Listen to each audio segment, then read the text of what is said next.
Car लेने वाले हैं और इतने सारे लोन के डाउट्स कहाँ से क्लियर होंगे? कौन क्लियर करेगा? मैं क्लियर करूंगी। तो फ्रेंड्स, आज हम बात करने वाले हैं वो common myths, misconceptions car loan के बारे में जो लोगों को लगता है। तो चलिए स्टार्ट करते हैं। पहला मिसकंसेप्शन ये है कि लोगों को लगता है गाड़ी का लोन जो है वो सिर्फ और सिर्फ न्यू कार्स के लिए होता है, पर एक्चुअली में ऐसा नहीं है। अगर आप एक यूज्ड कार खरीदने के लिए जा रहे हैं तो भी आप एक कार लोन के लिए अप्लाई कर सकते हैं। यूज्ड कार की मार्केट बहुत ही ज्यादा बूम हो चुकी है। बहुत सारे लोग जो हैं इंडिया के अंदर यूज्ड कार प्रेफर करते हैं। तो आप किसी भी यूज्ड कार डीलर पे जाके अपने लिए गाड़ी खरीद सकते हैं, जैसे कि भारत कार बाजार जो दिल्ली में बहुत फेमस है। उसके अलावा आप ऑनलाइन भी जा सकते हैं। ऑनलाइन के अंदर आपको पता ही है, जैसे कि कार देखो है, Cars24 है, इस तरह की जो है प्लेयर्स बहुत ज्यादा फेमस हैं। सेकेंड मिथ ये है कि लोग समझते हैं 100% फाइनेंसिंग ही सबसे बेस्ट ऑप्शन है, बट एक्चुअली में वो ऐसा नहीं है। 100% फाइनेंसिंग बहुत ही ल्यूक्रेटिव, बहुत ही इंटरेस्टिंग साउंड करता है, बट एक्चुअली में अगर आप 100% फाइनेंसिंग करते हैं तो आपका इंटरेस्ट ही बढ़ेगा at the end of the tenure.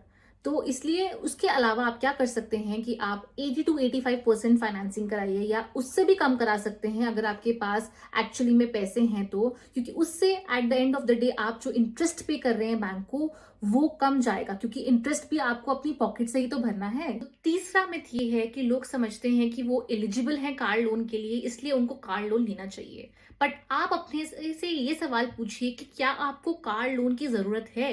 As in की क्या आप अपने आप से कार परचेज करना अफोर्ड कर सकते हैं? अगर आप कर सकते हैं तो मैं आपको यही सजेस्ट करूंगी कि आप जो है गाड़ी खरीदें अपने कैश पे, फुल डाउन पेमेंट पे, और आप लोन मत लीजिए। Because at the end of the day interest rate जो है वो आप ही को पे करना है।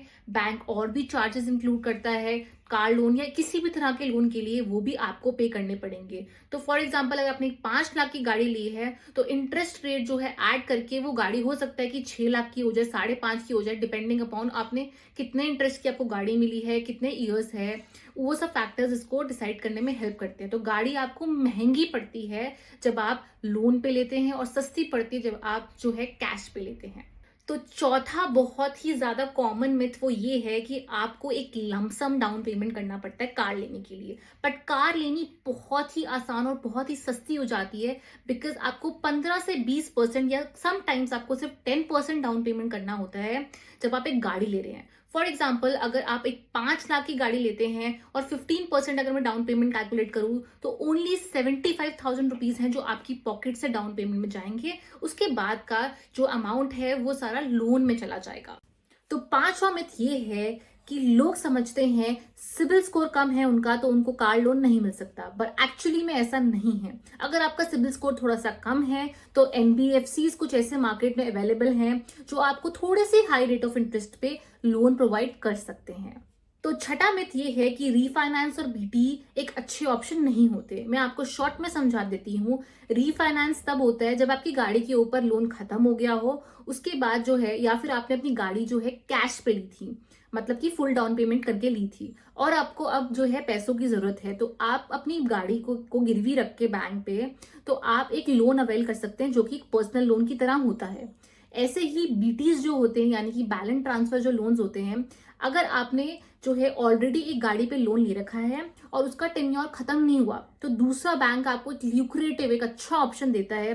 या तो वो रेट ऑफ इंटरेस्ट कम कर देगा, या आपको मतलब कुछ अच्छी सी पैकेज बना के डील देगा कि आप जो है अपना लोन पुराने बैंक से बंद करा के अपना लोन दूसरे बैंक में ट्रांसफर करा दीजिए, और उसके साथ आपको एक एक्स्ट्रा अमाउंट भी मिलेगा।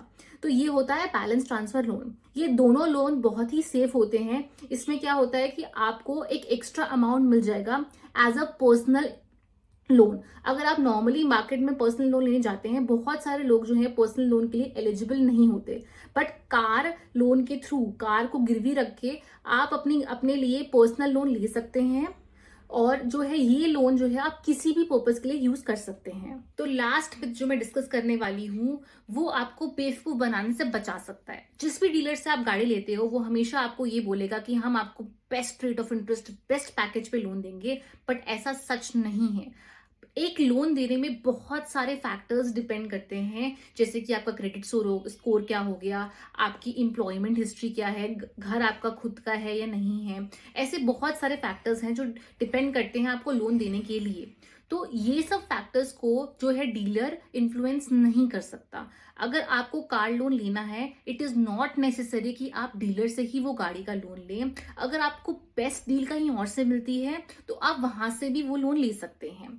और अगर आपको कहीं से समझ नहीं आ रहा कि आपको गाड़ी का लोन कहाँ से लेना है, तो आप मुझे कांटेक्ट कर सकते हैं। मेरा मल्टीपल बैंक के साथ टाई अप है, मैंने बहुत सारे लोगों का गाड़ी का लोन कराया है, मैं बहुत सालों से ये बिजनेस कर रही हूँ और मैं आपकी हेल्प कर सकती हूँ गाड़ी का लोन लेने में। चाहे वो न्यू कार लोन हो, यूज्ड कार लोन हो, रीफाइनेंस हो, बैलेंस ट्रांसफर हो, टॉप अप लोन्स हो, any of these loans, provided आप दिल्ली एनसीआर में रहते हैं। सो फ्रेंड्स, अगर आपको मेरा वीडियो इन्फॉर्मेटिव लगा, इंटरेस्टिंग लगा, तो आप मेरे वीडियो को लाइक करिए, शेयर करिए, मेरे चैनल को सब्सक्राइब करिए। अगर आप चाहते हैं कि मैं कार लोन के रिगार्डिंग और वीडियोस बनाऊं, तो आप मेरे को कमेंट सेक्शन में लिख दीजिए कि आपको किस रिलेटेड कार लोन की वीडियो चाहिए। मैं आपकी हेल्प करने की कोशिश करूंगी। Thank you.